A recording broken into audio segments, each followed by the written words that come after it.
Hi there, Sanmunani Molweni. Welcome to Face Channel. If you're here, please subscribe before the end of the video. For turning, thank you for love and support. I appreciate you. Izingane Zesthembu, Uthando Nesthembu, abazali ngengane, episode 13. Sizazoqhubeka, maqhubekeka. Kodwa-ke kwingane zaMseleku, njengoba sabona ukuthi ingane zacasuka because usine waqala indaba khuluma izinto eziningi. Za-react ngale ndlela eza-react ngayo. Zingasika iphethini ku-Abo.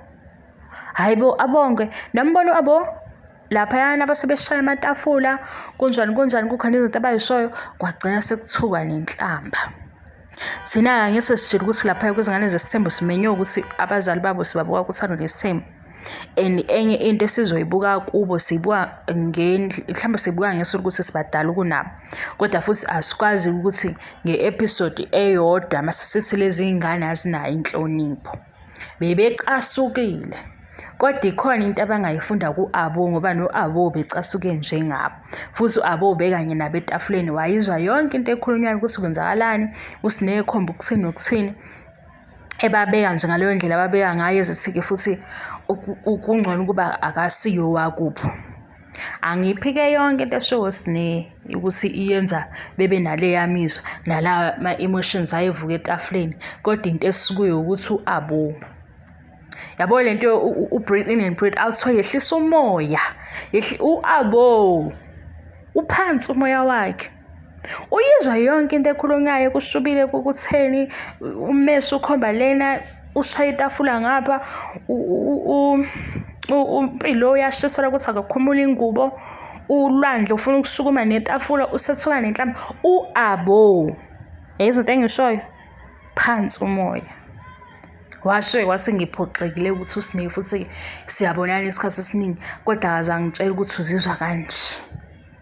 Wena episode 13 lapha yana bexabana sazothi sixoxe nje izinto eziningi sayicosha nezilungisekayo. Yazi ukuthi ngithe phela le show ngoba thina sibadala sisuka ngapha kuthando nesithembu. Zikhona ezinye izinto mase siyibuka mase siyasuggest ukuthi cha ama corrections awenziwe la. Ukuze bengafiki ku social media sebezokhuza ibullying kanti ibullying bayi-odile uyabona. Angihambisani nebullying usithando sami angisizwani angihambisani nebullying kodwa njengoba ngithi angihambisani nebullying angeke ngibe ngedwa kubantu aba-100 ngithi mina ibullying i-wrong uyabona ngimemeze angizwakali. Kubantu aba-100 sebefuke namagama amaningi abawashoyo mina ngisazwakala. Kodwa manje sibuka umsuka-ke. Umsuka yila sithi thina cha phela lungisani lokhu. Sizoqhubeka siyibuke ishow. Kodwa futhi manibona ukuthi ishow izokwenzeka ngedrama ne-chaos ne-social media izovela igcwala idrama ne-chaos. Kodwa into ebengizoyisho la ukuthi iy'ngane kuleza kaMseleku azisike kusisi wabo u-Abo. U-Abo wazibamba laphayana wawehlisa umoya. Basho njengoba basebetshelana nje izinto abatshelana zona kukuningi. Nompilo nabo bebhodla besho abakushoyo. No ulwandle zongithutha ngathi ulwandle inhlambu yithathaphi. Yabo mangithola ulwandle inhlambu yithathaphi ngikhipha umacele ngaphandle kwena yonke lento ngoba babecasuke lapha etafuleni.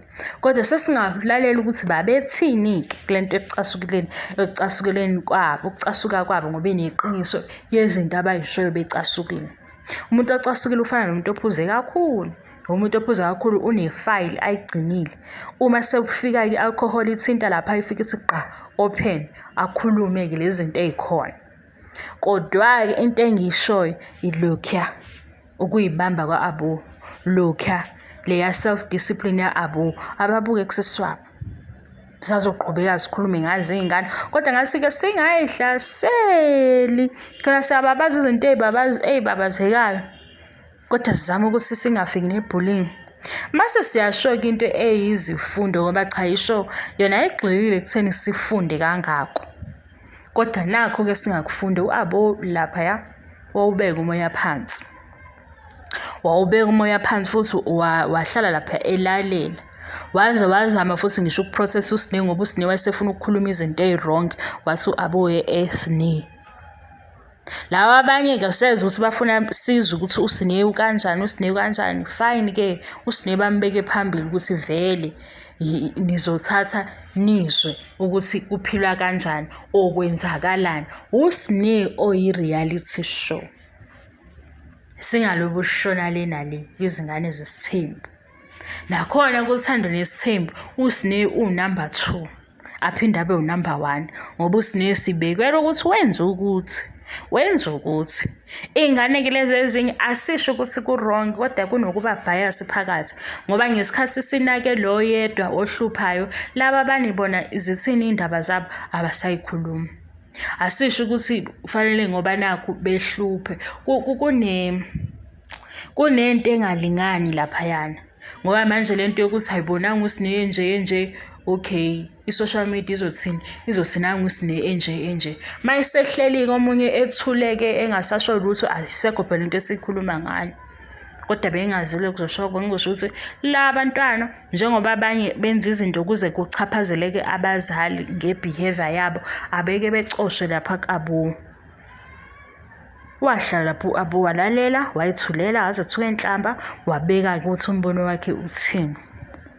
Yini futhi engamphathanga kahle ubengayilindele into enje. Buka lezi ezinye izingane kube zazi ukuthola ithuba eceleni mhlawumbe babe umshayi usine. Yebo hayi ngivale le video. Laba abanye hayi base befuna ukumbamba ngezandla. Hayi usine siyapretendana la siyapretenda. Laba abanye sebefuna ukumshaya. Yena nje ukwandla yibo. Hayi kodwa manje sikwazi ukuthatha le episode u13 wa 30 minutes mase sithi labantwana banje singabazi unyaka wonke. Ngibonge leli thuba namhlanje kuyakhulunywa ke bandla kuyakhulunywa kakhulu kuyakhulunywa. Bye.